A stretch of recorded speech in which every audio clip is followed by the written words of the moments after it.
If you're looking for work and you're getting stressed out, here's something you can do right now.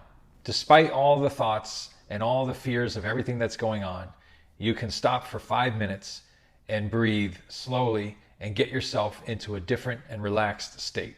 Start with that. Even if you're in the car, just pull over and take a minute to get yourself centered.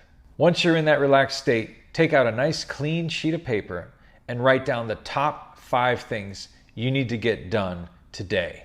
When writing the list, write them in a completed tense, like I did this, I made X amount of calls, I walked X amount of steps, just like that, and check them off. As you gain momentum by completing the tasks, continue this process every day.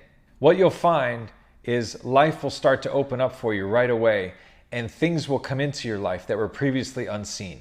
Put the phone down and try it right now.